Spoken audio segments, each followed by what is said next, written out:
उसके घुटने में चोट लगी है, उसके घुटने में से खून निकल रहा।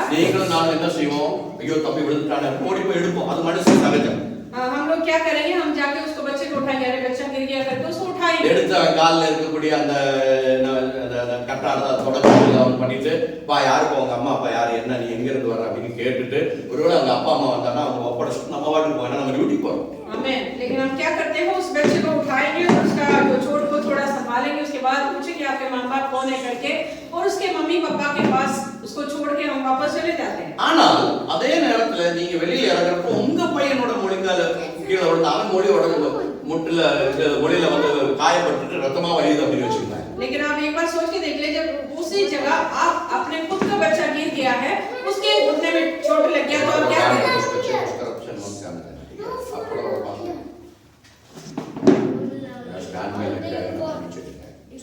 இப்ப என்ன ஆகுது அப்படின்னு கேட்டீங்கன்னா, அந்த பையன் நீங்க என்ன செய்வீங்க? உங்க பையனோட கால் முழங்கால் பட்டுச்சு, காயப்பட்டுச்சு, கீழே விழுந்துட்டான், என்ன செய்வீங்க? आपके बच्चे के उस घुटने में अगर चोट लगा तो आप क्या करोगे? முதல் பையனுக்கு எவ்வளவு சீரியஸா இருந்தாலும் நீங்க வந்து எடுத்து அவன் அப்பா அம்மாட்ட கொடுத்துட்டு இல்லன்னா யாராவது கொடுத்துட்டு அனுப்பிச்சு விட்டுறீங்க, அவ்வளவுதான். जो पहले बच्चे जो हमारा बच्चा नहीं है, खुद का बच्चा नहीं है, तो क्या करेंगे? जिनके माँ बाप है उनके पास छोड़ के हम चले जाते हैं। ஆனா நம்மளுடைய பிள்ளை கீழே வந்துருச்சுன்னா எவ்வளவு முக்கியமான வேலையா இருந்தாலும் அர்ஜென்டா இருந்தாலும் அவனை எடுத்துட்டு போய் ஹாஸ்பிட்டல்ல கொடுத்து டாக்டர் பார்த்துட்டு மருந்து வச்சு கட்டி எந்திரிச்சு நடக்க முடியல அப்படின்னா 2 நாள் லீவு போட்டு அவங்க கூட இருந்து அவனை பராமரிக்கணும். आमीन। लेकिन हम क्या करते हैं, अपने बच्चे को उसको लेके जाएंगे, आशीष अपने बच्चे को उसको लेके जाएंगे, हॉस्पिटल ले जाएंगे, उनके चोट को संभालेंगे, डॉक्टर के पास दिखाएंगे, फिर घर लेके आएंगे, और चाहिए तो 2 दिन हम अपना लीव लेके उनके पास बैठेंगे। आमीन, हालेलुया। அதே போலதான் தேவாதி தேவன் தன்னுடைய பிள்ளைகள் மேல அவர் என்ன பண்ணுவாரு? ஆசீர்வாதத்தை அனுப்புவாரு। वैसे ही परमेश्वर भी अपने बच्चों के ऊपर जो आशीष को तो भेजेगा। பூமியில இருக்கிற எல்லாரும் வந்து தேவனுடைய பிள்ளைகள் தான்। इस पृथ्वी के अंदर सारे लोग जो परमेश्वर के बच्चे हैं। ஆனால் அவர் நேசிக்கக்கூடிய பிள்ளைகளும் அல்லாத பிள்ளைகள் இருக்கிறாங்க। लेकिन परमेश्वर प्रेम रखने वाले बच्चे और दूसरे बच्चे भी होते हैं। பாருங்க, சூரியன் உதிக்குது, சூரியன் உதிச்சா இங்க வந்து ஆராதனை பண்றவங்க மேல மட்டும் தான் சூரியன் உதிக்குதா? आमीन। हम देखते हैं सूरज उगते हैं, लेकिन वो सूरज किसके एक जो थोड़े जगह पे उगता है नहीं, அப்படி இல்ல। சூரியன் உதிச்சாச்சு இந்த பூமியில இருக்க நல்லவனா இருந்தாலும் சரி கெட்டவனா இருந்தாலும் எல்லாரும் மேலயும் சூரியன் உதிக்கும்। आमीन। जब सूरज उगते है तो उसकी रोशनी हर एक के ऊपर पड़ती है। மழை பெஞ்சுச்சுன்னா அது எல்லாரும் மேலயும் அந்த மழை வரும், அந்த தண்ணீர் எல்லாரும் வாய்க்காட்டிலே வரும்। बारिश गिरेगी तो वो भी सबके ऊपर गिरते हैं। அது உதவி, वो एक सहायता है, वो एक हेल्प है। பாருங்க, நீங்க அந்த பையனுக்கு நீங்க செஞ்சதுக்கு பேர் என்ன? உதவி। उस बच्चे को आपने जो पहले जो दूसरे के बच्चे को आपने किया हुआ, उसको क्या कहते हैं? सहायता। அவனுக்கு ஒரு உதவி பண்ணீங்க, हमने एक हेल्प किया उसको। ஆனா நமக்கு நீங்க உங்க பிள்ளைக்கு செய்யறதுக்கு பேர் உதவி இல்ல, நீங்க அவனை என்ன பண்றீங்க? ஆசீர்வதிக்கிறீங்க। लेकिन आप जो अपने बच्चों के लिए करते हैं वो क्या? वो सहायता नहीं है, वो एक अपना उसका जो है उसको आशीष देते हैं। இல்ல இன்னும் கொஞ்சம் எடுத்து சொன்னா நீங்க என்ன பண்றீங்க? உங்க பையன் நீங்க அன்பு கூறுகிறீர்கள்। और ज्यादा बोलेंगे तो हम क्या करते हैं? उसके ऊपर प्रेम करते हैं, प्यार करते हैं। இதுதான் தேவனை அறிந்தவர்களுக்கும் அறியாதவர்களுக்கும் இருக்கக்கூடிய வித்தியாசம்। அறியாதவர்களுக்கு தேவன் உதவி செய்வார், எல்லா மனிதனும் இந்த பூமியில இருக்கக்கூடிய எல்லா மனிதனுக்கும் உதவி செய்வார் ஆண்டவர்। इस पृथ्वी के अंदर हर एक के ऊपर परमेश्वर अपनी सहायता भेजते हैं। நல்ல உதாரணம் போன வாரம் நடந்தது, கேரளாவில் நடந்த ஒரு சம்பவம்। ஒரு தம்பி 3 பசங்க சேர்ந்து ஒரு மலையில ஏறி போயிருக்க ட்ரக்கிங் போயிருக்காங்க। आमीन। இதெல்லாம் பாத்துட்டீங்க, நியூஸ்ல பாத்தீங்க। पिछले हफ्ते आपने देखे होंगे, न्यूज़ में आया था, केरला में 3 बच्चे लड़के लोग जो है नौजवान लोग पहाड़ के ऊपर चढ़ने के लिए गया। ஒரு தம்பி கால் ஸ்லிப் ஆகி என்ன பண்ணிட்டான், ஒரு 800 அடி கீழ அந்த மலையில விழுந்துட்டான்। அது ஏறவும் முடியாது இறங்க முடியாது, கீழ ஒரு சின்ன ஒரு குகை மாதிரி அதுல போய் மாட்டிட்டான்। वो उसने क्या कर दिया, उसके पैर स्लिप हो गया, वो नीचे 700-800 मीटर नीचे आके एक गुफा के अंदर फंस गया। ஆனா யாருமே அவனை ஹெல்ப் பண்றதுக்கு இல்ல। लेकिन वो बहुत जंगली एरिया है, वहां पे कोई सहायता करने के लिए नहीं था। அங்க வந்து ஃபாரஸ்ட்காரங்க ட்ரை பண்ணாங்க அவனை விடுவிக்கிறதுக்காக, அதுக்கு பிறகு போலீஸ்காரங்க வந்தாங்க, நிறைய செக்யூரிட்டி சிஸ்டம்ஸ் வந்துச்சு, இது ஃபயர் சர்வீஸ் வந்துச்சு, யாராலையும் விடுவிக்க முடியல। वहां पे बहुत लोगों को कोशिश की आने के लिए, वहां के जंगल के जो देखने वाले, देखभाल करने वाले लोग, पुलिस वाले लोग, बहुत सारे लोग हेल्प करने के लिए देखा, लेकिन नहीं हो पाया। அது வீடியோல எல்லாம் வந்துச்சு, யூடியூப்ல வந்துச்சு, ஃபேஸ்புக்ல போட்டுறாங்க, எல்லா இடத்துல போட்டாங்க। எல்லா மனிதர்களும், அது கிறிஸ்தவங்களா இருக்கட்டும், இந்துக்களா இருக்கட்டும், முஸ்லிம்களா இருக்கட்டும், எல்லாரும் பயணிக்கா ஜெபம் பண்ணாங்க। हर लोग जो बहुत लोग वो ये कोई धर्म को देख के मैं नहीं, हर लोग ने उस बच्चे के लिए प्रार्थना किया। அவருடைய ஜெபத்தை தேவன் கேட்டு அந்த தம்பிக்கு உதவி பண்ணார்.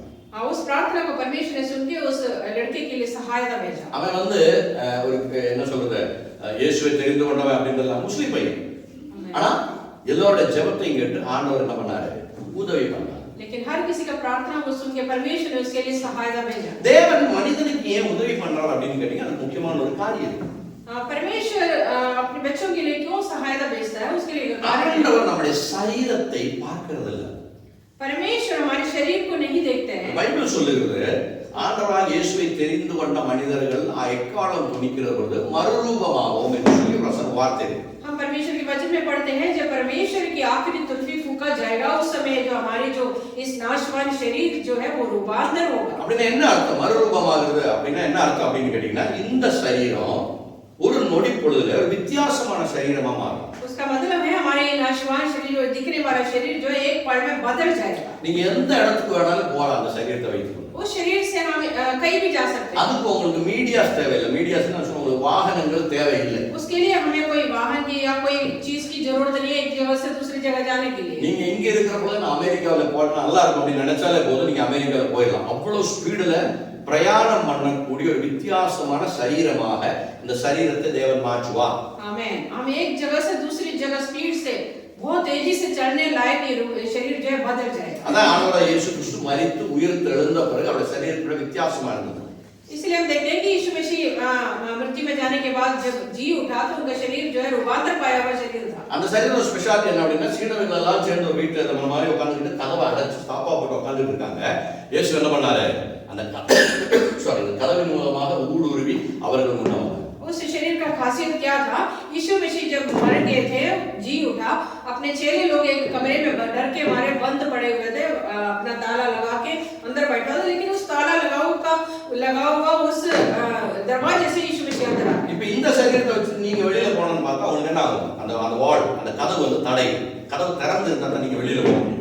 हम इस शरीर से अगर बाहर जाने के लिए या अंदर आने के लिए कोशिश करेंगे तो नहीं हो सकता। ஆனா மறுரூபமான அந்த சரீரத்தோட ஸ்பெஷாலிட்டி என்ன அப்படின்னு கேட்டீங்கன்னா, கதவுன்னு கிடையாது. எவ்வளவு பெரிய எவ்வளவு வீதியான ஒரு செவுரா இருந்தா கூட நீங்க அந்த செவுரு வழியா ஊடுருவி போக முடியும். लेकिन उस रूपांतर पाया हुआ शरीर का खासियत ये है कि हम कहीं भी जा सकते हैं, कितनी भी ताकतवर दीवार हो या दरवाजा हो उसको तोड़ के अंदर जा सकते हैं। நீங்க இந்த graphic movies English graphic movies எல்லாம் பாத்தீங்கன்னா தெரியும், போய் அப்படி செவுத்துல அப்படியே போய் இடிக்கிற மாதிரி இருக்கும். பாத்தீங்கன்னா அந்த பக்கம் கூட வெளியில போயிடுவாங்க.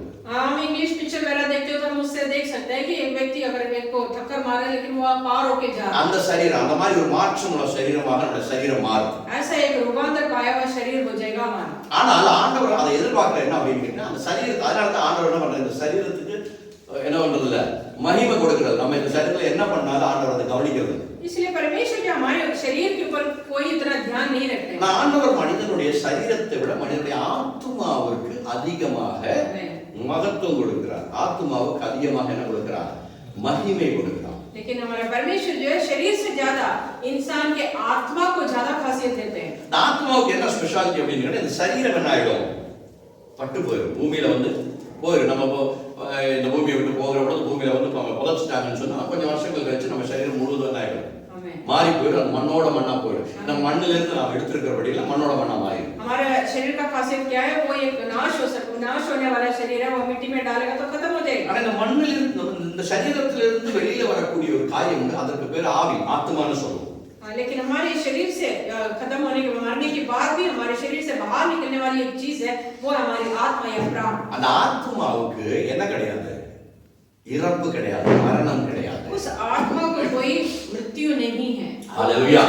அந்த ஆத்மா வந்து வருடக்கணக்கில் எண்ட்லெஸ் லேஸ், அதுக்கு வந்து டைம் கிடையாது. ஆமென்।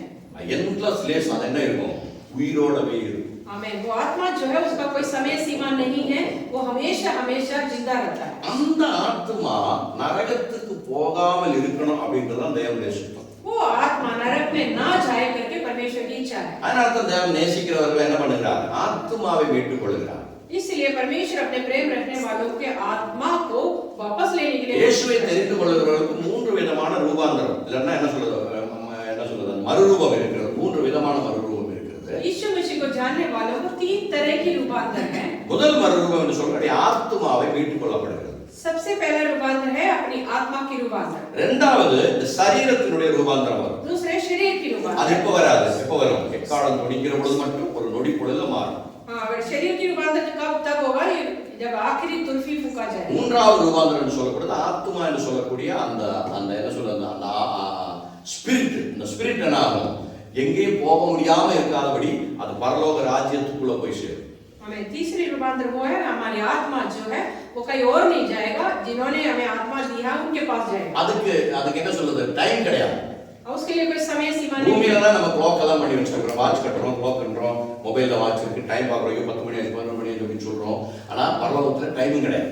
इस पृथ्वी के अंदर हम समय को देखते हैं कि ये सब इतना हो गया, समय खत्म होने वाला, ये होगा करके, लेकिन स्वर्ग में ऐसा நான் சொன்ன இந்த கதையில அந்த ஆண்டவர் சொல்லக்கூடிய காரியம் என்ன அப்படின்னு கேட்டீங்கன்னா, அப்படி ஆத்துமா தேவனை தெரியாமல் போகக்கூடிய மனிதர்களை தேடி அவர்களுடைய ஆத்மாவை மீட்கும்படியாகத்தான் இயேசு இந்த பூமிக்கு வந்தார். आमेन। ऐसे कोई उस लोगों को आत्मा को वापस लाने के लिए, वापस लेने के लिए यीशु मसीह इस पृथ्वी में आया। அந்த கதையை தான் அவர் என்ன சொல்றாரு, நல்ல உவமையாக சொல்கிறார். ஒரு மனிதனுக்கு 100 ஆடு இருந்துச்சு, ஒன்னு காணா போச்சு. அந்த ஆடை தேடி கஷ்டப்பட்டு நாடு எங்க போட்டு மாட்டிக்கிச்சோ அந்த இடத்துல போய் தேடி எடுத்து கொண்டு வரக்கூடிய ஒரு நல்ல மேய்ப்பனாக ஆண்டவராக இயேசு கிறிஸ்து நமக்கு வெளிப்படுகிறார். इसलिए इस दृष्टांत के द्वारा यीशु मसीह हमें ये दिखाता है कि एक व्यक्ति को 100 भेड़ थे, उनके एक भेड़ खो गया, उस भेड़ को ढूंढ के वो चरवाहा जो उसको वापस लाते हैं करके हम देखते हैं। அடுத்த கதையில நீங்க பாத்தீங்கன்னா ஒரு ஸ்திரீக்கு வந்து 10 பணம் பொன் பணம் இருந்துச்சு. 10 பொன் பணத்துல ஒரு பணத்தை தொலைச்சிட்டாங்க. दूसरी दृष्टांत ये है कि एक औरत थी, उसके पास 10 द्रव्य थी, एक 10 सोने के सिक्के थे, वो उसमें से एक खो गया। அது ஒரு யூதர்களோட ட்ரெடிஷன் கதை, நான் அதை பத்தி உங்களுக்கு சொல்லல. அந்த அந்த பணம் வந்து அந்த பொண்ணு என்ன சொல்றது, என்கேஜ்மென்ட் நேரத்துல வந்து எந்த பையன் அந்த பொண்ணை திருமணம் செய்து கொடுக்குறானோ அந்த பையன் அந்த பொண்ணுக்கு அந்த பணம் கொடுக்கணும், 10 பொன் பணம் கொடுக்கணும், தங்க காசு கொடுக்கணும். ये यहूदियों की एक कहानी, एक काम है। वहाँ पे जब शादी होते हैं तो उनके एंगेजमेंट के समय जो लड़का जो है 10 सोने के सिक्का है जो अपनी जो शादी होने वाली लड़की को दे दे। திருமணத்துக்கு வருகிறவங்க திருமண நாள் முதல் இரவுல வந்து அந்த பெண் என்ன பண்ணணும், தன்னுடைய கணவனாக வந்திருக்கக்கூடிய அந்த பையன் கொடுத்த 10 பணத்தையும் திருப்பி அவன்கிட்ட கொடுக்கணும். जब तक शादी नहीं होगा, जब शादी होने के समय तक उसको संभाल के रखना है। शादी के उस पहले दिन ही उस 10 सोने के सिक्के को अपने लड़के को, इस लड़के ने वापस करना है। அந்த 10 பணத்துல ஒரு பணமாவது தொலைஞ்சு போயிருந்தா அவளை வந்து என்ன சொல்றது, ஒரு தவறான பெண் இல்லைன்னா சரியில்லாத ஒரு பெண்ணு சொல்லி கணக்கிடுவாங்க. अगर उसमें से एक भी सिक्का अगर खो गए, उससे संभाल नहीं पाए, तो वो लड़का या उसके घर के लोग समझेंगे कि लड़की सही नहीं है, उससे कोई काम सही ढंग से होते नहीं है करके समझेंगे। நான் இத சொல்லக்கூடிய லூக்கா எழுதின சுவிசேஷம் 15வது அதிகாரத்துல நம்ம வாசிச்ச பகுதியில இருந்து நம்ம நேரம் இல்லாதனோட கொஞ்சம் ஷார்ட்கட்டா இன்ட்ரோடக்ஷன் மட்டும் சொல்லிட்டு போறேன். ரெண்டாவது காரியம், அந்த பொண்ணு என்ன பண்றா அப்படின்னா ஒரு சிக்காவை தொலைச்சிடுறான், ஒரு காசை தொலைச்சிடுறான். लेकिन उस लड़की से वो एक सिक्का जो है खो गया। தொலைஞ்சு போன மனசுக்கு பயங்கரமான ஒரு என்ன, ஒரு பயம். என்ன, ஐயோ என்னை வந்து மோசமான ஒரு இதா எண்ணிடுவாங்களோ, என்னுடைய கணவன் வந்து திருமணம் செய்யறது அந்த காசு கொடுக்க முடியலையே, வீடெல்லாம் தேடுறான். लेकिन उस एक सिक्का पाने के बाद उसके अंदर बहुत डर आ गया है कि चलो मेरे को गलत करके लोग समझेंगे, मैं क्या करूंगी करके वो पूरे घर में उसको ढूंढने लगे। தேடி தேடி கடைசியில அந்த காசு கிடைச்சிச்சு. ஒரே சந்தோஷம். आमेन। ढूंढ के उसने उस एक खोए हुए सिक्के को वापस ले நான் உண்மையானவளா இருக்கிறேன், நான் திருமணம் போன பையனுக்கு உண்மையா இருக்கிறேன், இந்த பணத்தை நான் தொலைக்கல அப்படின்னு சொல்லிட்டு அந்த வசனம் சொல்லுது. பக்கத்து வீட்டுக்காரங்க எல்லாம் கூப்பிட்டு அந்த சந்தோஷத்தை அறிவிக்கிறான்னு சொல்லி அது ரெண்டாவது கதையை சொல்றாரு. दूसरे दृष्टांत में ऐसे वो जब मिलने के बाद उसने आस पड़ोस के सारे लोगों को बुलाया, अपने खुशियां बांट के मैं अच्छी हूं करके सबको दिखा दिया। இப்போ மூணாவது கதை, அதை மட்டும் தான் ஒரு 10 நிமிஷத்துல சொல்லி முடிக்க போறேன். அது மட்டும் கொஞ்சம் படிங்க. லூக்கா எழுதின சுவிசேஷம் 15வது அதிகாரம் 1வது आज देखने जा रहे हो तीसरे दृष्टांत को हम देखेंगे। 11வது அதிகாரம் 15வது அதிகாரத்தினுடைய 11வது வசனத்திலிருந்து ஒரு 2-3 வசனங்கள் மட்டும் படி, மிச்சத்தை நான் உங்களுக்கு சொல்லி போறேன். आमेन। 15 अध्याय का लूका रचित समाचार उसका 15 का 11 से पढ़ेंगे। இன்னும் அவர் சொன்னது, ஒரு மனுஷனுக்கு 2 குமாரர் இருந்தார்கள். பாருங்க, நான் கொஞ்சம் இடையில சொல்லி அப்படி போறேன். ஒரு அப்பாவுக்கு 2 பிள்ளைகள் இருந்துச்சு. एक व्यक्ति के 2 पुत्र थे। படிச்சிட்டே வாங்க. அவர்களில் இளையவன் தன் தகப்பனை நோக்கி, அப்ப நம்ம எல்லாத்துக்குமே தெரியும், வீட்டுல இருக்கக்கூடிய சின்ன பையன் கொஞ்சம் என்ன சொல்றது, கொஞ்சம் சின்ன பையன் கொஞ்சம் நம்ம என்ன பண்ணிடுவோம், ஃப்ரீ கொடுத்துருவோம் விளையாட்டுத்தனமா. கொஞ்சம் பெரிய பையன் கொஞ்சம் ரெஸ்பான்சிபிலிட்டியா இருப்பான், சின்ன பிள்ளை என்ன ஆகும் கொஞ்சம் ஃப்ரீயா இருப்பாங்க. இந்த வீட்லயே அதே மாதிரி ரெண்டாவது பையன் இருந்தான், சின்ன பையன் இருந்தான். लेकिन यहाँ पे भी एक दूसरा बच्चा, जो छोटा बच्चा था, वो उससे ऊपर उनका फादर जो है, पिता जो है, ज्यादा लाड प्यार करते थे। தகப்பனே ஆஸ்தியில் எனக்கு வரும் பங்கை எனக்கு தர வேண்டும் என்றான். இந்த பையன் பார்த்தா அப்போ பெரிய கோடீஸ்வரன். इनके पिताजी बहुत धनी व्यक्ति ஆனா थे, ஒரு காரியம் இந்த அப்பாட்ட ப்ராப்ளம் இருக்கு என்ன அப்படின்னு கேட்டீங்கன்னா அனாவசியமான செலவு பண்ண அப்பா விட மாட்டாங்க. लेकिन ये बगैर खर्चे का जो जरूरत के बिना खर्चे नहीं करने देते। பாருங்க நம்ம வந்து பிள்ளைகளுக்கு எங்க வீட்ல வந்து எங்க பிள்ளைகளுக்கு வந்து முழு சுதந்திரம் இருக்குது. ஆனாலும் அனாவசியமா ஏதாவது ஒரு காரியத்தை பண்ணா நான் சத்தம் போடுவேன், நான் திட்டுவேன். मेरे बच्चों को भी देख लीजिए, 2 बच्चे हैं, उनको पूरी आजादी है हमारे घर के अंदर, लेकिन अगर कोई जरूरत है बिना बात बोलेंगे या करने के लिए कहेंगे तो हम नहीं करने देते। அது நான் மட்டும் இல்ல, நீங்க எல்லாரும் தாய் தகப்பனா இருக்கக்கூடிய எல்லாருமே அப்படித்தான். நம்ம பிள்ளைகள் ஏதாவது தவறுன்னா அதை வந்து வேற ஒரு மீனிங்ல நீங்க எடுக்க வேண்டாம். அவர்களுக்கு தெரியாம செய்யறது, அது தெரியாம செய்யக்கூடிய காரியம் அது அவருடைய வாழ்க்கையில வந்து கெடுதியா இருக்கும், அவர்களுக்கு ஒரு சங்கடமா இருக்கும், இல்லைன்னா அவர்களுக்கு பின்னால் அது வந்து பாதிக்கும் அப்படின்றதுனால தான் நம்ம அவர்களை என்ன பண்றோம், சீர்திருத்துறோம். அதுக்காக நம்ம அதை சொல்றோம், இல்லைன்னா அவங்கள கோவப்பட்டு நம்ம செய்யலாம். सारे माता पिता ऐसे ही है कि अपने बच्चों को थोड़ा संभाल के चलने के लिए जो गलत काम करने नहीं देते। ஆனா பிள்ளைகளோட மனசுல வசனம் சொல்லுகிறது, பிள்ளையாண்டானுடைய இதயத்துக்குள்ள என்ன இருக்குதா, மதிகேடு இருக்குது அப்படின்னு சொல்லி வசனம் இருக்கு. लेकिन हम वचन में पढ़ते हैं बच्चों के दिल के अंदर या मन के अंदर जो दोष होते हैं, மதிகேடு அப்படின்னு சொன்னா அறியாமை, उनके अंदर जो समझ कम, சரியா என்ன செய்யணும் என்ன செய்யக்கூடாது அப்படின்றத பத்தி சரியான ஒரு அறிவு பிள்ளைகளோட இதயத்துல கிடையாது. क्या करना है क्या नहीं करना है करके उनके अंदर एक समझ नहीं है। இங்க பாருங்க, இந்த தம்பி அதே மாதிரி தான் பார்த்த அப்பா வீட்டுல எல்லாமே இருக்குது, நல்ல சந்தோஷம் தான், நல்ல சாப்பாடு இருக்குது, நல்ல ட்ரெஸ் இருக்குது, வண்டி இருக்குது, வாகனம் இருக்குது, எல்லாமே இருக்குது. ஆனா இவன் பாக்குறப்ப வெளியில இருக்கிற பசங்க எல்லாம் வந்து ஓடி ஆடி விளையாண்டு சண்டை போடுறாங்க, திட்டுறாங்க, கெட்ட வார்த்தையில சொல்றான், சிகரெட் பிடிக்கிறான், தண்ணி அடிக்கிறான், இது அது செய்ய அப்பா விட மாட்டாங்க. उसने बाहर के लोगों को देखा है कि सारे बच्चे जो इधर उधर जा रहे हैं, अपने गलत काम कर रहे हैं, इनके पिताजी जो है उसको सब करने नहीं दे रहे। இவன் என்ன நினைச்சுக்கிட்டானா, தண்ணியில வெளியில போய் சிகரெட் பிடிக்கிறது, தண்ணி அடிக்கிறது, அதுதான் பெரிய சந்தோஷம், அதுதான் அதிகமா சந்தோஷம் கிடைக்கும் அப்படின்னு அவன் நினைக்கிறான். அவங்க அப்பா என்ன நினைக்கிறான் அப்படின்னா, இவன் இதை கத்துக்கொண்டான்னா இவன் சரீரம் பாதிக்கும், நாளை இவன் நோய்பட்டுருவான், இவன் என்ன பண்ணிடுவான், என்னுடைய மகன் என்னை விட்டு இழந்து போயிடும் அப்படின்ற பயத்துல அவன் வந்து தீங்கு செய்யாதபடி அவங்க அப்பா தடுத்து நிறுத்துறாரு. लड़का सोच रहे ये सब करने के लिए मेरे पिताजी रोक रहे करके, लेकिन पिताजी इसलिए रोकते हैं कि वो गलत जगह में ना जाए, इसके शरीर खत्म ना हो जाए, इसकी आत्मा खत्म ना हो जाए करके समझते हुए उनको संभाला। ஒரு நாளைக்கு பயங்கர சண்டை, அப்பாவுக்கு மகனுக்கு பயங்கரமான சண்டை. एक दिन बहुत लड़ाई हो गया बाप बेटे के बीच में। அப்பா சொல்றாரு, அப்பா என்னோட ஷேர் நீங்க டிவைட் பண்ணி கொடுத்துருங்க, அண்ணனுக்கு கொடுக்க வேண்டிய அண்ணனுக்கு கொடுத்து 2% முதல்ல சொன்னேன், அண்ணனுக்கு கொடுக்க வேண்டிய கொடுத்துருங்க, எனக்கு கொடுக்க வேண்டிய நீ எனக்கு கொடுத்துருங்க அப்படின்னா उसने बोला कि मुझे अपनी जो हिस्सा जो है वो दे दो, जो बड़े वाले को देना वो दे दो, मेरा अपना जो हिस्सा बनता मुझे சரி. இப்ப எப்படி இருந்தாலும் நாளைக்கு இருந்தாலும் ஷேர் பிரிச்சு கொடுத்துட்டாங்க. அப்பா என்ன பண்ணிட்டாரு, சரி இவனோட தொந்தரவை தாங்க முடியாது, ஷேரை பிரிச்சு கொடுத்துட்டாரு. इनके पिताजी ने क्या कर दिया, आखिरी में तंग होके इसको हिस्सा दे दी। கொஞ்ச நாள் அப்பா கூட இருந்தா, ஆனா அப்பா வந்து ஸ்லிப் பண்ணிட்டே இருக்கறனால இவனுக்கு பிடிக்கல. कुछ दिन जो पिताजी के साथ रहे, लेकिन ये बहुत तंग कर रहे करके समझने लग गया, तो इसको अच्छा नहीं लगा। இந்த சொத்து வீடு எல்லாத்தையும் வித்துட்டு காசை வந்து ரெடி பண்ணி என்ன பண்ணிட்டான், அப்பா கூட இருந்தா தான பிரச்சனை, அப்பா கூட இருந்தா சேர்த்து பிடிச்சா பிடிக்காதா அப்படிம்பாரு, அப்பா கூட இருந்தா தண்ணி அடிச்சா தண்ணி அடிக்காதா அப்படிம்பாரு, கெட்ட வார்த்தை சொல்லக்கூடிய பசங்களோட போய் விளையாண்டுட்டே அங்க போகாத பசங்க சரியில்லை, நீ கெட்டு போயிரு அப்படின்னு சொல்லி இது பண்ணுவாரு. என்ன நினைச்சுட்டா, அப்பா கூட நான் இருக்க மாட்டேன், அப்பாவுடைய கண்ணு தெரியாத தூரத்துக்கு எங்காவது போயிருவேன் அப்படின்னு நினைச்சிட்டேன். इसने सोचा चलो पिताजी के साथ रह रहे, तभी ये तंग कर रहा है, मुझे इधर जाने नहीं दे रहे करके इसने क्या कर दिया, अपने सारे संपत्ति को बेच दिया। அப்படின்னு என்ன அர்த்தம் அப்படின்னா, அந்த அப்படி ஒரு மனிதன் என்னைக்கு மனசுல சிந்திக்கிறானோ வசனம் சொல்லுகிறது, அவன் அவனுடைய சுயத்து மேல அவனுடைய இச்சையை அவனுடைய ஆசையை நிறைவேற்றும்படியாக அவன் அப்படி செய்யறான் அப்படின்னு சொல்லி வசனம் சொல்லுது. इसलिए कहते हैं कि वो अपनी इच्छा को, अपने शरीर की पूर्ति के लिए वो ये सब कर रहे करके वचन में लिखा है। பாருங்க, என்னை யாரும் கண்ட்ரோல் பண்ண கூடாது, நான் என்னுடைய இஷ்டத்துக்கு தான் நடப்பேன் அப்படின்னு சொல்லி எந்த மனிதன் தன்னோட மனதுக்குள்ள நினைக்கிறானோ அவனுடைய வாழ்க்கையில அவன் ஒண்ணுமே பெற்றுக்கொள்ள முடியாது, அவன் கெட்டு போயிடுவான், அவன் என்ன பண்ணிடுவான், ஆசீர்வாதத்தை இழந்துருவான். जो व्यक्ति अपने मन में ये सोचे कि मुझे कोई तंग ना करे, मुझे अपने इच्छा के अनुसार जीना है करके जो व्यक्ति समझेगा सोचेगा उसका जीवन खत्म है। நம்முடைய வாழ்க்கையில அப்படிதான் நல்லா கவனிக்கணும். தேவனுடைய பிரசன்னத்தை விட்டு நம்ம விலகி போறோம் நினைச்சோம்னா நம்ம என்ன நினைக்கிறோம், நம்ம இஷ்டத்துக்கு என்னத்துக்கு இப்படி அப்படி செய்யணும், என்னத்துக்கு இப்படி செய்யணும், என்னத்துக்கு அப்படி செய்யணும், நான் இஷ்டத்துக்கு தான் வாழ்வேன் அப்படின்னு நம்ம நினைக்கக்கூடிய ஒரு இருதயத்திலே ஒரு வாஞ்சை இல்லைன்னா ஒரு சிந்தனை நமக்குள்ள வர்றதுனால தான் நம்ம தேவ சமூகத்தை விட்டு விலகி விடுறோம். परमेश्वर से अलग क्यों हो जाते हैं, हमारे अंदर की वो स्व इच्छा वो जगता है कि मैं अलग अपनी इच्छा से अपनी मर्जी से रहूंगा करके चिंता हमारे अंदर आता है, तब ये परमेश्वर से अलग होते हैं। ஆனா அதனால என்ன நடக்கும் அப்படின்னு கேட்டீங்கன்னா, நாம் நம்முடைய ஆசீர்வாதங்களை எல்லாம் இழந்து விடுவோம். அது ரொம்ப நம்மளை கவனமா उसके द्वारा हम क्या करते हैं, हम अपने आशीषों को खोते हैं। பாருங்க, ஒரு ஆளு நம்ம கண்ட்ரோல் பண்றதுக்கு இல்லன்னு வெச்சுங்களேன், நம்ம இஷ்டத்துக்கு போவோம், கெட்டது எது நல்லது எது நமக்கு தெரியும். अगर हमें कंट्रोल करने के लिए हमें संभालने के लिए व्यक्ति अगर नहीं है तो हम अपनी इच्छा के अनुसार चलेंगे, हमारी आशीष सारे खत्म हो जाएंगे। நம்ம எங்கேயாவது ஒரு இடத்துல போய் நம்ம ஃபசாயிச்சு மாட்டிடுவோம். हम कहीं जाके फंस जाएंगे। பிசாசு நம்மள என்ன பண்ணிடுவான், எங்கேயோ ஒரு இடத்துல வந்து லாக் பண்ணி விட்டுருவான்.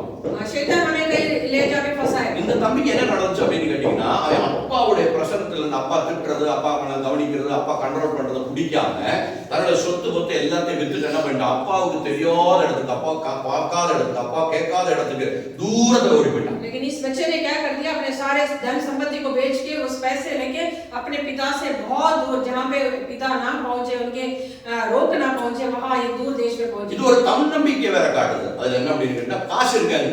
சோ காசு இருக்கிறத நான் எல்லாம் செய்யலாம், என்னை யாரும் கண்ட்ரோல் பண்ண வேண்டியதில்லை, காசுக்கு மேல ஒண்ணுமே இல்லை அப்படின்ற மாதிரி ஒரு மனோபாவம். ஏன்னா சில பேர் என்ன பண்ணுவாங்க, எனக்கு திறமை இருக்கு, நான் அப்படி பண்ணிடுறேன், இப்படி பண்ணிடுறேன், எனக்கு அறிவு இருக்கு, நான் படிச்சிருக்கிறேன், நான் அதை செய்வேன் இதை செய்வேன் அப்படின்னு சொல்லி சில பேர் என்ன பண்றாங்கன்னா, ஆண்டவருடைய பிரசன்னம் இல்லாத தேவனை மதிக்காமல் என்ன பண்ணுவாங்க, அவர்களுடைய முயற்சியின்படியாக நிறைய காரியங்களை செய்வாங்க.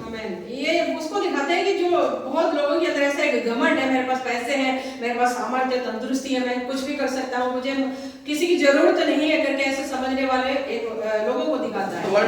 பைபிள் ஒரு வசனம் சொல்லப்படுது, உன்னுடைய வழிகளை எல்லாம் தேவனுக்கு கொடுத்து விடு, தேவனிடத்தில் ஒப்படைத்து விடு, அப்பொழுது அவர் உன் வழிகளை செம்மைப்படுத்துவார் அப்படின்னு சொல்லி परमेश्वर के वचन के अंदर एक ऐसा वचन है, अपने रास्ता, अपने चाल चलन जो परमेश्वर के सामने समर्पण करो, उस रास्ते को परमेश्वर सीधा करेगा, जहां जाना है करके परमेश्वर हमें दिखाएगा।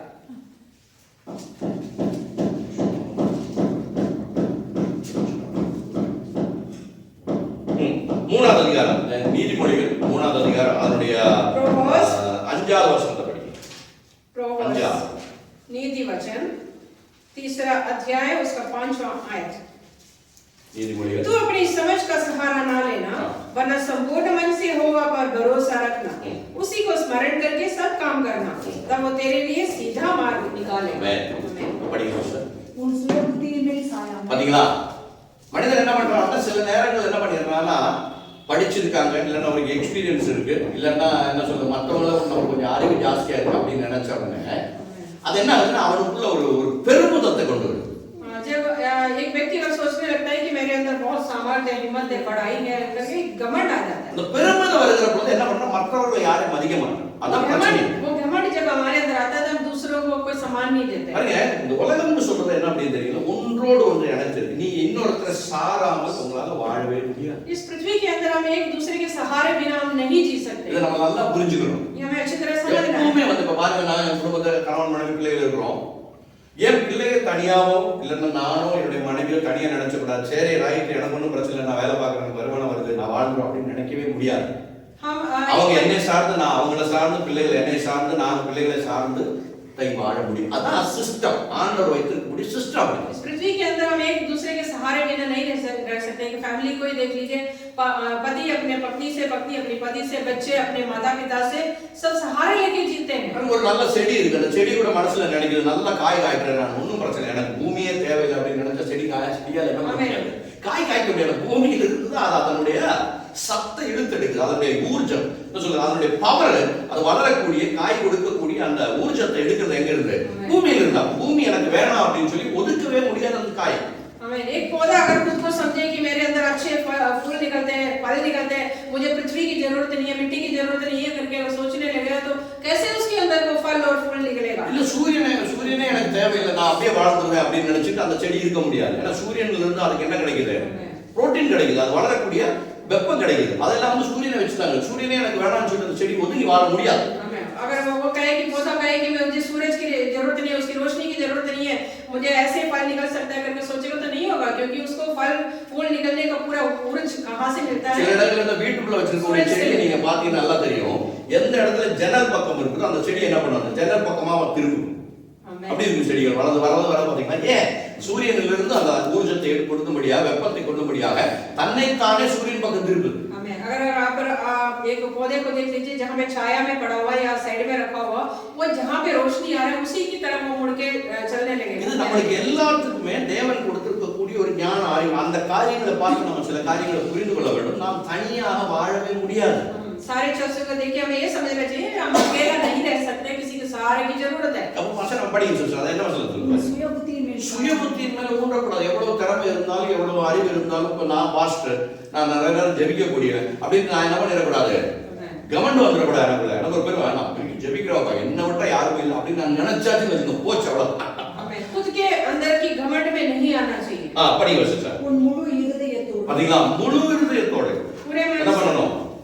கர்த்தரில் நம்பிக்கையாக கடவுள் மேல நம்மளுக்கு நம்பிக்கை. हमें पूरे मन से परमेश्वर के ऊपर एक भरोसा होना चाहिए। எனக்கு திறமை இருக்கு, मेरे படிச்சிருக்கிறேன், मैं पढ़ाई அதுக்கு பேச முடியும், மொழி இருக்குது, எல்லாம் இருக்குது. ஆனா இது எல்லாம் எனக்கு தந்தது யாரு?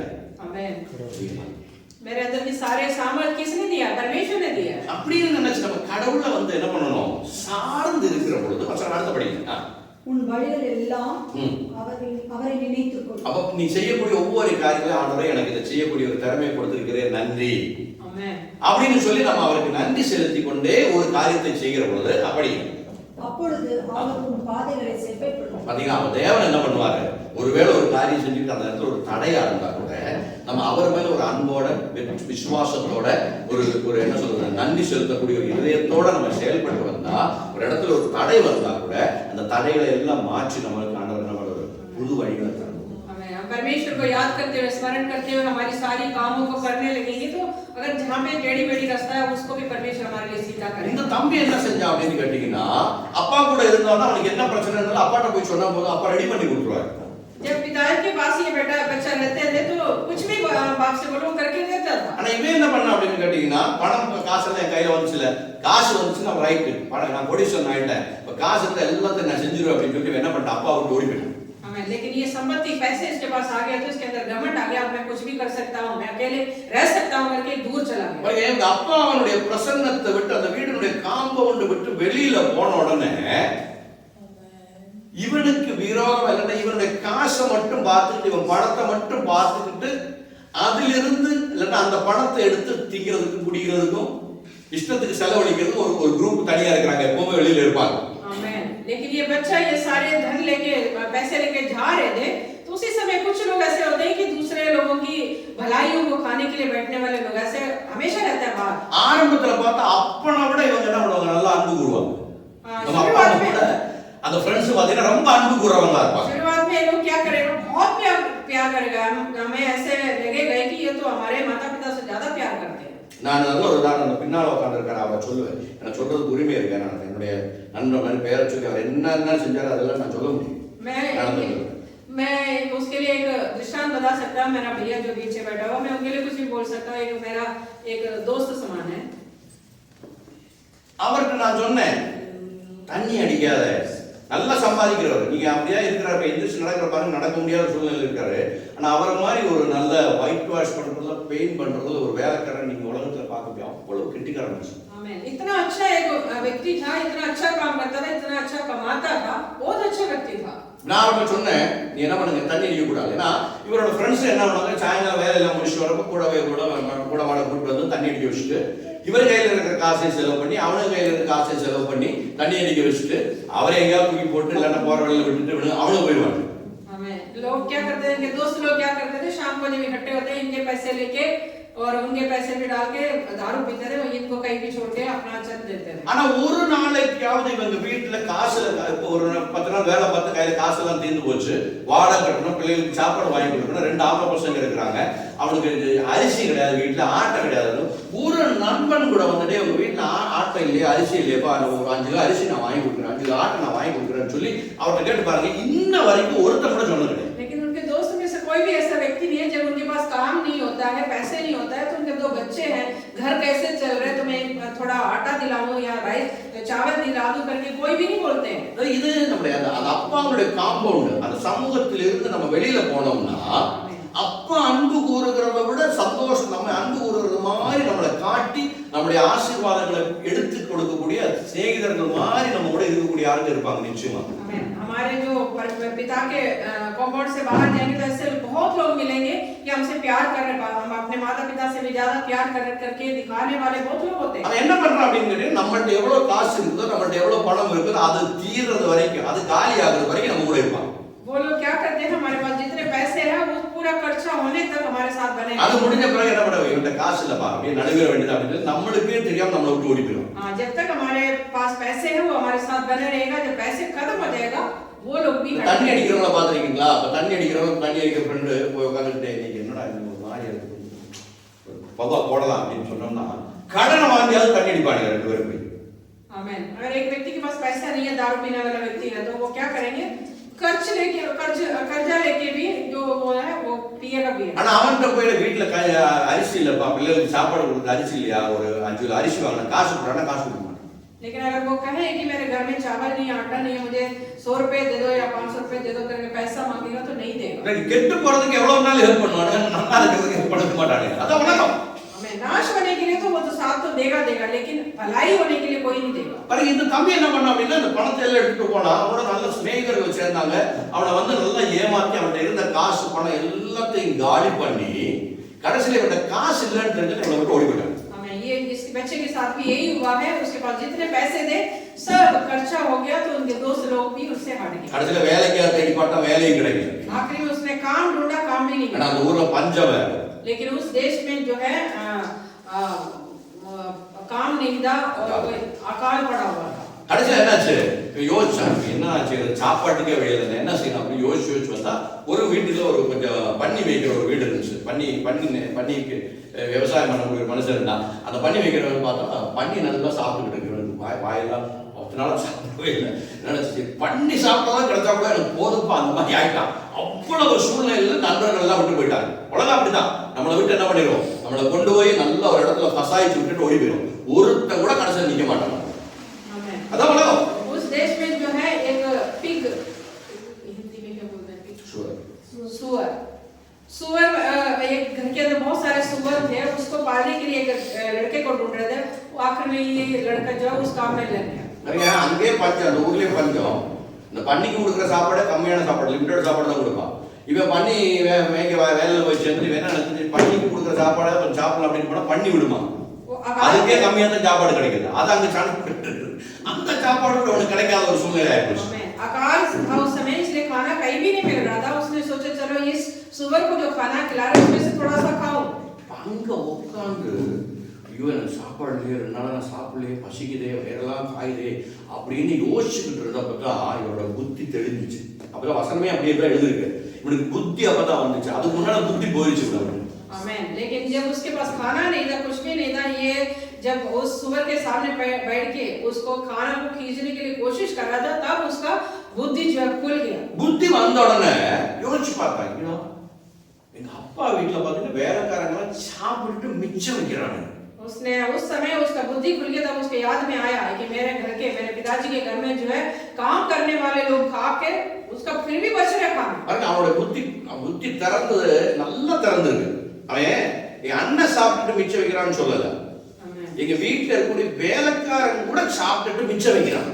उसने ये सोचा சாப்பாட்டுக்கு இவ்வளவு கஷ்டப்பட்டு இருக்கிறேன் அப்படின்னு அவன் நினைக்கிறான். जब बुद्धि खुल गया तो उसको अच्छी तरह बुद्धि खुल गया। उसने ये नहीं बोला कि मेरा भाई खा के बचा रहे करके, उसने बोला कि मेरा जो घर में जितने भी काम करने वाले नौकर लोग खा के बचा। கடைசியில் தீர்மானத்தை எடுக்கிறான். சரி பரவாயில்ல, அப்பாட்ட போய் மன்னிப்பு கேட்டு சொல்லி, அப்பா நான் தப்பு பண்ணிட்டேன், என்னை மன்னிச்சிரு, நான் வந்து மகனா இருக்க முடியாது, நான் ஷேர் தான் நீ எனக்கு பிரிச்சு கொடுத்துட்டேன், இனிமேல் அண்ணன் தரமாட்டான் ஷேரு, எனக்கு மகனா இருக்க முடியாது, உன்னுடைய வேலைக்காரத்துல ஒருத்தனா என்னை வச்சுக்கோ அப்படின்ட்டு நான் சொல்ல போறேன் அப்படின்னு சொல்லி எந்திரிச்சு கிளம்பி வந்தான். आखिर में इसने एक निर्णय लिया कि मैं अपने पिता के घर में जाएंगे। अब तो मैंने अपना शेयर तो ले लिया, जो मेरा भाई का हिस्सा है उसमें तो मुझे कुछ मिलना तो है ही नहीं, लेकिन पिताजी से कहेंगे मैंने तो गलती कर दिया, मुझे अपने घर में एक नौकर के समान रख लो करके जाके बोलेंगे करके निर्णय लेके चला गया। உங்களுக்கு இன்னொரு விஷயம் தெரியுமா, ஒரு நல்ல அப்பா, பிள்ளைகளை நேசிக்கிற அப்பாவுக்கு ஒரு பிரச்சனை இருக்கு. தன்னுடைய மகன் வீட்டை விட்டு வெளியில போனான்னா அவன் திரும்பி வர்றது வரைக்கும் அவனுக்காக எதிர்பார்ப்போட காத்துட்டு இருப்பார். அவன் ஓடி போனாலும் சரி, இல்ல ஒரு வேலைக்கு போனாலும் சரி, என் பிள்ளை போயிட்டு நம்மளாம் பாருங்க, நம்ம பிள்ளைகளை வாலிப பிள்ளைங்க நீங்க உங்களுக்கு தெரியும், நீங்க செய்வீங்க, நாளைக்கு நம்ம பிள்ளை வேலைக்கு போயிட்டு வர்றதுக்கு ஒரு 10 நிமிஷம் ஆரம்பிச்சுனா லேட் ஆயிடுச்சு, உடனே நம்ம மொபைல் பண்ணி எங்கப்பா நீ எங்க இருக்கிற அப்படி கேட்போமா இல்லையா? அதே மாதிரி இந்த அப்பா நம்ம மகன் இவனை விட்டு ரொம்ப நாள் ஆச்சு போய் விட்டு போச்சு. ரொம்ப நாள் ஆச்சு போய் 2 வருஷம் ஆச்சு, 5 வருஷம் ஆச்சு, 10 வருஷம் ஆச்சு, 20 வருஷம் ஆச்சு, பையனை காணோம். உங்க அப்பா என்ன பண்ணுவாரு, டெய்லி மட்டுப்பாவில போய் நின்றுக்கிட்டு இன்னைக்கு வருவானா, நாளைக்கு வருவானா, அடுத்த நாள் வருவானா அப்படின்னு யோசிச்சுக்கிட்டே இருக்கிறாங்க. लेकिन ये प्रेम करने वाला अच्छा पिता जो है अपने बच्चों से प्रेम करने वाला क्या करते हैं, अपने बच्चे कहीं भी जाएगा तो इंतजार करता रहता है कि वो कब वापस आएंगे करके। ये पिता भी ऐसा था, अपने बच्चे जब अलग होके चला गया उसी दिन से उस इंतजार में है कि मेरा बेटा एक दिन वापस आएगा। அந்த வசனத்தை கொஞ்சம் படிங்க சிஸ்டர். அந்த லூக்கா எழுதின சுவிசேஷம் 15வது அதிகாரம் அந்த ஒரு இதை மட்டும் கொஞ்சம் படிச்சு பார்த்தா அவங்க நான் சொல்றத கொஞ்சம் நல்லா விளங்கும். சிம்பிளா எழுதிருக்காங்க. அந்த வசனத்தை மட்டும் கொஞ்சம் படிங்க. 20வது வசனம் நினைக்கிறேன். அதை மட்டும் கொஞ்சம் படிங்க சிஸ்டர். உமா கொஞ்சம் படிங்க. எழுந்து புறப்பட்டு தன் தகப்பனிடத்தில் வந்தான். அவன் தூரத்தில் வரும்போதே அவனுடைய தகப்பன் அவனை கண்டு மனதுருகி ஓடி அவன் கழுத்தை கட்டி கொண்டு குமாரன் தகப்பனை நோக்கி, தகப்பனே, பரத்துக்கு விரோதமாகவும் உமக்கு முன்பாகவும் பாவம் செய்தேன். ஒரு நிமிஷம் பாருங்க. இந்த பையன் வீட்டை விட்டு போய் அநேக வருஷம் ஆச்சு. ये जो लड़का जो है घर छोड़ता बहुत साल बीत गया. வீட்ல இருந்தப்ப நல்லா டெய்லி வந்து ஷேவ் எல்லாம் பண்ணி நல்லா மேக்கப் எல்லாம் போட்டு நல்லா ட்ரெஸ் எல்லாம் போட்டு கூட்டு சோட்டு எல்லாம் போட்டு நல்லா சூப்பரா இருந்திருப்பான். இப்போ இவன் என்ன வேலை பார்த்துருக்கான்? பண்ணி மேய்க்கிற வேலையில இருக்கிறான். அங்க யாரும் அவனுக்கு கூட்டு கோட் சூட் கொடுப்பாங்க ஒன்றும் கொடுக்க மாட்டாங்க. கிழிஞ்ச சட்டை, கிழிஞ்ச வேட்டி, கிழிஞ்ச உடுப்பு அதெல்லாத்தையும் போட்டுட்டு சட்டையை போட்டுக்கிட்டு என்ன பண்றான்? நடந்து வர்றப்போ அந்த வசனத்தை நீங்க படிச்சு பாருங்களா? பாருங்க 20. எழுந்து புறப்பட்டு தன் தகப்பனிடத்தில் வந்தான். அப்ப அவன் என்ன பண்றான்? அவங்க அப்பா வீட்டுக்கு நடந்து வர்றான். எப்படி வர்றான்? சரியான ஒரு பிச்சைக்காரன் மாதிரி வர்றான். ये लड़का जो चले गया बहुत साल बीत गया है. ये சாப்பிடுறதுக்கே காசு இல்ல. खाने के लिए उसके पास पैसे नहीं है. இவன் எங்க ஷேவ் பண்றதுக்கு முடி வெட்டுறதுக்கு எங்க காசு இருக்கு? शेव करने के लिए बाल काटने के लिए भी उसके पास पैसे नहीं है. ஃபுல்லா முடி எல்லாம் வளர்ந்து சரியான பிச்சைக்காரன் மாதிரி தூரம் இருந்து நடந்து வர்றான். आमेन. बाल और दाढ़ी सब बड़े हुए एक याजक के जैसा, एक भिखारी के जैसा ये खड़ा है. உங்களுடைய ஒரு நண்பன் உங்களை விட்டு தூரத்துக்கு போய் 4 கழிச்சு தாடி வெடியெல்லாம் வச்சு முடியெல்லாம் நிறைய நீளமா வளர வச்சு ஒரு பிச்சைக்காரன் மாதிரி நம்ம பக்கத்துல வந்துப்பா எனக்கு ஞாபகம் இருக்கா அப்படின்னு பக்கத்துல வந்தா கூட அந்த நாத்த அடிக்கிறப்ப நீங்க பிச்சைக்காரன் படா படா அப்படின்னு நீங்க சொல்றீங்க. आमेन. अगर आप सोच के देख लीजिए, आपका एक दोस्त बहुत साल हो गया आपने उसको देखा नहीं कि बहुत साल में उसने पैसे वैसे नहीं है उसके पास, एक दिन आके आपके बगल में खड़े हो जाए और कहेंगे मुझे जानते हो करके पूछो तो क्या कहेंगे आप? चलो हट जा, मैं बदबू आ रहे करके हम उसको அப்படி ஒரு டே நான் நண்பன்டா இப்படி ஆயிட்டேன்டா அப்படி இப்படின்னு சொன்னா கூட தூரமானே நாத்த அடிக்குது பாரு தூரமா இருந்து பேசுப்பா அப்படின்னு கூட சொல்லலாமே தவிர நம்ம என்ன பண்ணுவோம்? பக்கத்துல போக மாட்டோம். हम उसके पास नहीं जाएंगे क्योंकि उसमें से बदबू निकल रहा है, वो नहाए हुए बहुत दिन हो गया. ஆனா தன்னுடைய சொந்த மகனை அவ்வளவு நேசிக்கக்கூடிய ஒரு அப்பா தன்னுடைய தகப்பனுடைய இருதயத்தை நீ பாத்தீங்களா? அதுதான் கவனிக்கணும்.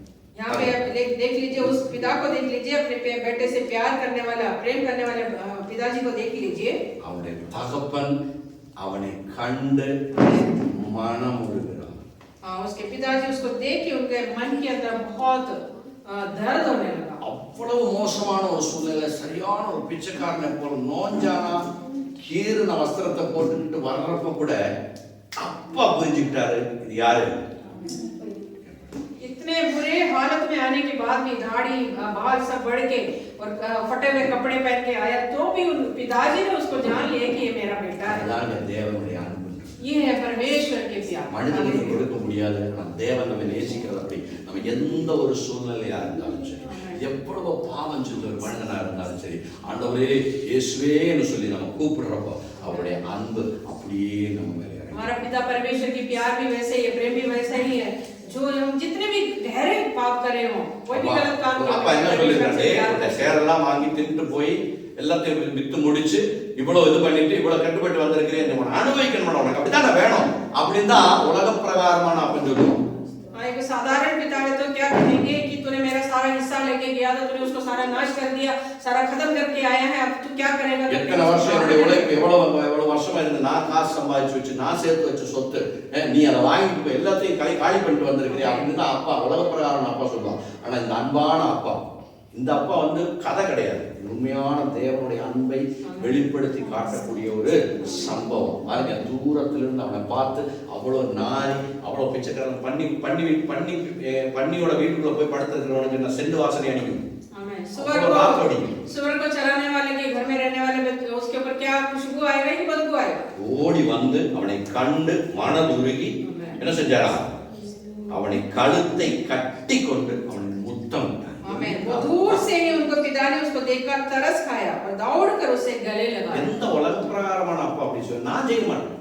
मैं तो नहीं करूंगा ऐसे। நீங்க செய்வீங்களான்னு எனக்கு தெரியும், நான் செய்ய மாட்டேன். அவ்வளோ நாத்த அடிச்சு அவ்வளோ பிச்சைக்காரனை வர்றவன சரி குளிச்சுட்டு வந்து முத்தமிடுறதா கூட செஞ்சாலும் பரவாயில்ல, குளிக்க கூட இல்லை, அப்படியே பாருங்க அவ்வளோ வாங்க. ஐயோ பிள்ளை என்னை விட்டு போயிட்டானே, சாப்பிட்டானா, அவன் என்ன செஞ்சான், அப்படி யோசிச்சு யோசிச்சு ஒவ்வொரு நாளும் அந்த பிள்ளைக்காக ஏங்கி கொண்டிருக்கிற ஒரு தேவன் நமக்கு இருக்கிற. நம்மளை விட்டு தேவ சமூகத்தை விட்டு நான் போகிற பொழுது பரிசுத்த ஆவியானவர் நமக்காக துக்கப்பட்டிருக்க. ஐயோ என் பிள்ளை என் சமூகத்தில் இருந்து அவன் எவ்வளோ நல்லா இருந்திருப்பானே, அவன் என்னை விட்டு போயிட்டானே, துக்கம் அனுபவிக்கிறானே, சாப்பிட்டானா சாப்பிடலையா, நல்ல வஸ்திரம் நல்ல சட்டையை போட்டிருக்கிறானா, நல்ல ஒரு மெத்தையில தூங்குறானா, அவன் தூக்கம் வருதா, அவனை ஏதாவது புழுப்பூச்சி கழிக்குதா, அப்படி யோசிச்சு யோசிச்சு யோசிச்சு மனம் இருக்கக்கூடிய ஒரு நல்ல தேவன் நம்மோடு இருக்கிறார். அவருக்கு பேர் தான் இயேசு.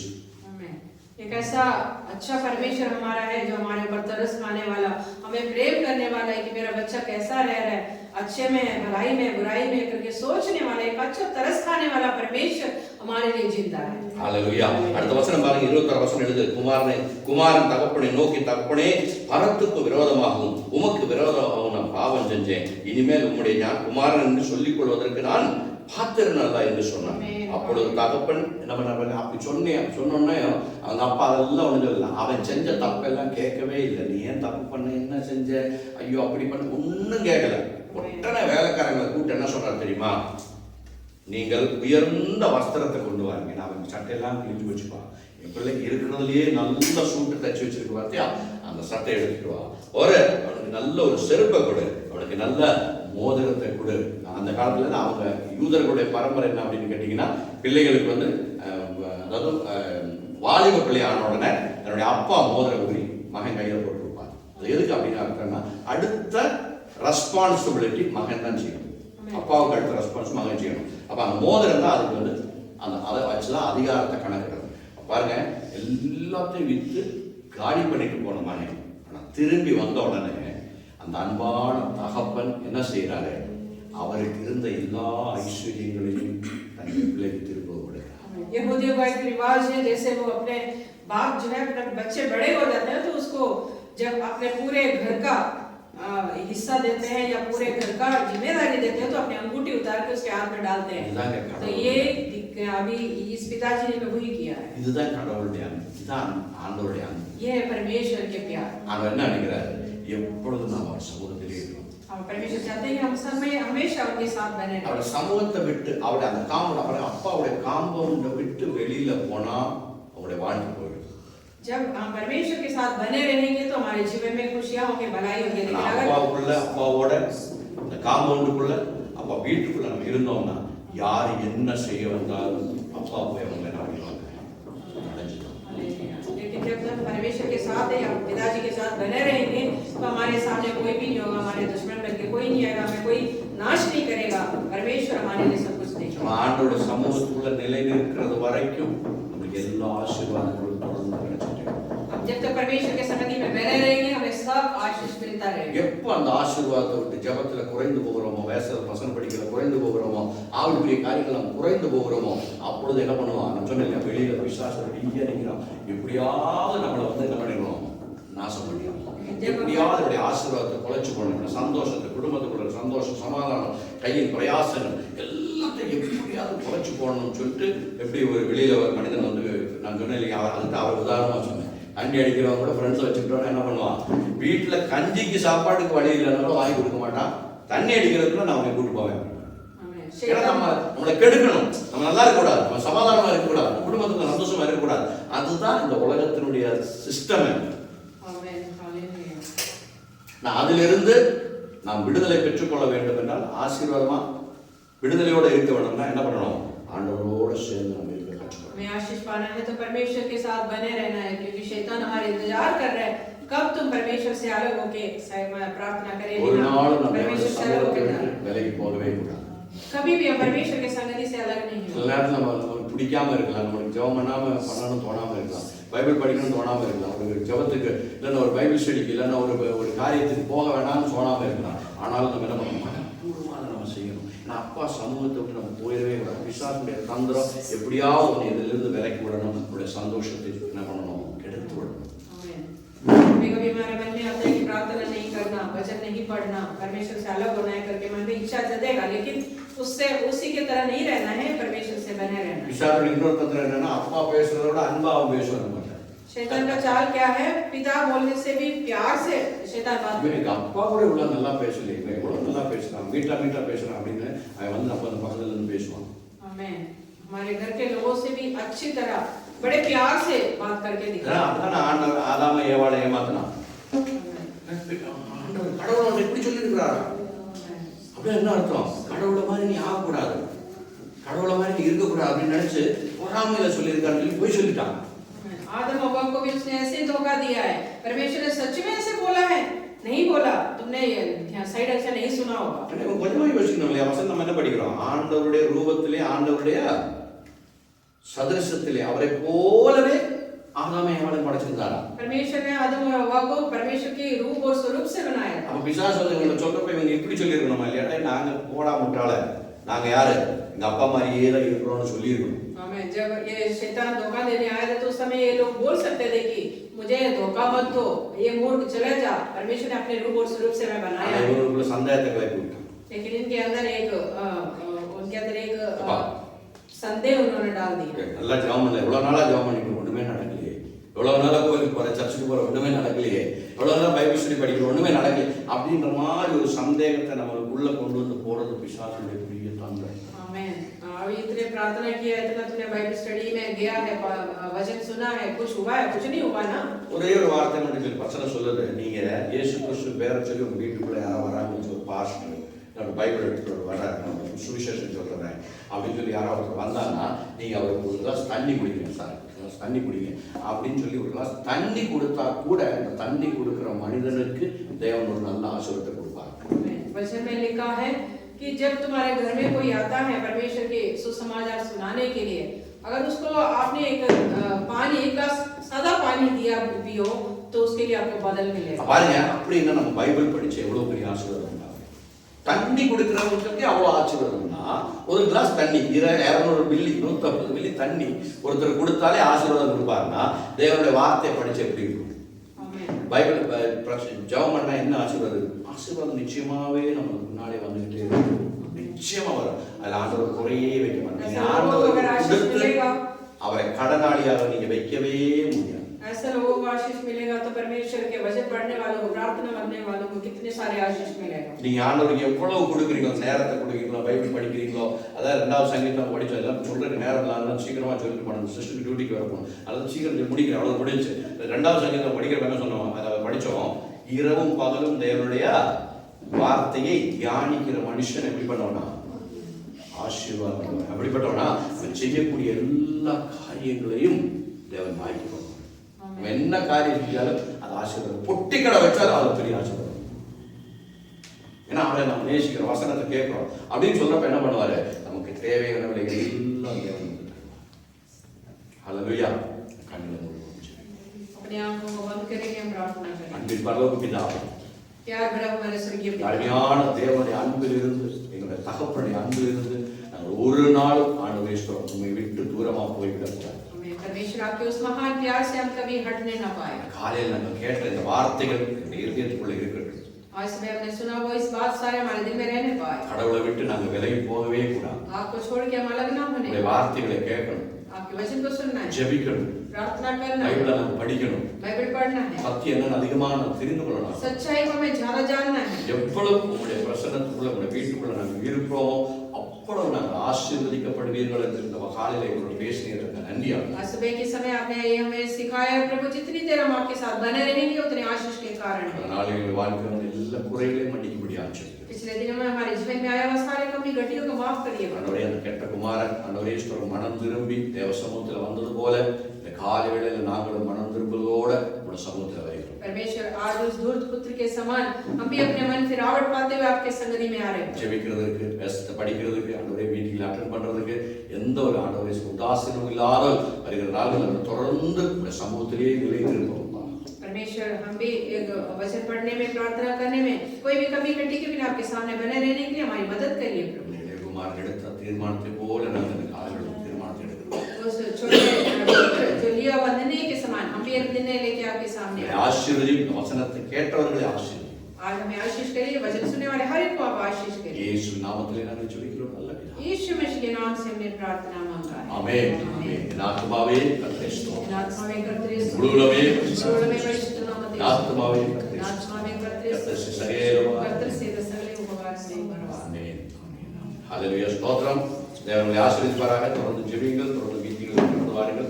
புதன்கிழமை சாயங்காலம் நமக்கு 7:30 மணியிலிருந்து 8:30 மணி வரைக்கும் மீட்டிங் இருக்கும், பைபிள் ஸ்டடி இருக்கும். அதில் வந்து பிள்ளைகளை எப்படி வளர்ப்பது, ஏன்னா சில இடத்துல வந்து வாலிப பிள்ளைகள் ஆன பிறகு நம்ம சொன்னா அதை செய்யடா அப்படின்னு சொன்னா பிள்ளை கேட்கறது. ஆமென். அப்ப என்ன பண்ணணும், சிறு பிள்ளையிலிருந்து பிள்ளைகளை என்ன பண்ணணும், அந்த ஒழுக்கத்தில் வளர்க்க வேண்டும். அதை எப்படி வளர்க்கணும், குடும்பம்னா என்ன, கணவன் நம்ம எப்படி இருக்க வேண்டும், எப்படி அன்பாக இருக்கணும், பிள்ளைகளோட எப்படி அன்பாக இருக்கணும், பிள்ளைகள் அப்பா அம்மாவோட எப்படி அன்பாக இருக்கணும், இந்த காரியங்களை எல்லாம் சொல்லிக் கொடுக்கக்கூடிய ஒரு கிளாஸ் தொடர்ந்து நடந்துகிட்டு இருக்கு. நாங்கள் ஒரு 6 மாதம் அந்த காரியத்தை தொடர்ந்து செஞ்சுக்கிட்டே வருகிறோம். ஸோ தேவன் உங்களை ஆசீர்வதிப்பாராக. தொடர்ந்து நீங்கள் ஜெபியுங்கள், உங்களை ஆசீர்வாத. வெள்ளிக்கிழமை உங்களுடைய விஷயங்கள் எல்லாம் நீங்கள் உங்களுக்கு ஏதாவது பிரச்சனைகள் இருக்கு, காரியங்கள் இருக்கு அப்படின்னு சொன்னால் நாங்கள் சிஸ்டர் அந்த சிஸ்டர் நாங்கள் எல்லாம் சேர்ந்து உட்காந்து ஜெபம் பண்ணுறோம். நீங்களும் பார்ப்பையும் வரலாம். இடையில வந்து அட்டன் பண்ணீங்கன்னா அந்த விஷயங்களை நம்ம தொடர்ந்து ஜெபிக்கிறோம். என்னுடைய ஆசீர்வாதம். அதே போல் நம்ம வந்து மியூசிக்கல் கிளாஸ் நீங்கள் நடத்தி கொண்டிருக்கிறோம். ஸோ இந்த மியூசிக்கல் கிளாஸ்க்காக தொடர்ந்து ஜெபியுங்கள். பிள்ளைகள் வர்றாங்க, இப்போ ஸ்டார்ட் பண்ணியிருக்கிறேன். லாக்டவுன் வந்து அந்த இதெல்லாம் வந்து நின்று போச்சு, திரும்ப நம்ம ஸ்டார்ட் பண்ணியிருக்கோம். இப்போதைக்கு 2-3 பிள்ளைகள் தான் வராங்க. தொடர்ந்து வந்துட்டு இருக்கிறோம். அது வந்து 2500 நம்ம ஸ்டார்ட் பண்ணுறோம். ஆக்சுவலி சார்ஜ் பண்ணுறாங்க மாதத்துக்கு. ஆனால் இப்போ ஸ்டார்ட் பண்ணியிருக்கிறனால அதை கொஞ்சம் ஒரு ரிடக்ஷன் பண்ணி ஒரு தடவை மட்டும் நீங்கள் 2000 ருபீஸ் கொடுக்கணும் ஃபர்ஸ்ட் டைம் அட்மிஷன் ஃபீஸோடு சேர்த்து. அதுக்கு பிறகு மாதம் நீங்கள் வந்து 1500 ரூபா கிட்டார் படிக்கிறதுக்கு சேர்த்து நீங்கள் கிட்டார் சொல்லி கொடுக்கலாம், இல்லை கீபோர்டு சொல்லி கொடுக்கலாம். கூட கம்மி ஆராதனை பண்ணிக்கிறது கூட கிட்டார் படிக்கிறதுக்கு வந்துடலாம். அதை சொல்லி விட்டுருக்கிறேன். ஸோ சொல்லுங்கள், மற்ற பிள்ளைகள் யாராவது இன்ட்ரெஸ்டாக அந்த பிள்ளைகளுக்கு சொல்லுங்கள். ஸோ தொடர்ந்து அதை வாரத்தில் 2 நாள் கிளாஸ் மட்டும்தான் இருக்கும், செவ்வாய்க்கிழமையும் சனிக்கிழமையும். ஸோ நீங்கள் 1 மணி நேரம் அந்த கிளாஸ் இருக்கும். அந்த கிளாஸ் நீங்கள் எவ்வளோ ப்ராக்டிஸ் பண்ணுறீங்களோ அவ்வளோ உங்களுக்கு என்ன பண்ண முடியும், அடுத்தடுத்த கிளாஸ் கொடுத்துட்டே இருக்கும். ஃப்ரெண்டட் நோட் இருக்கும்.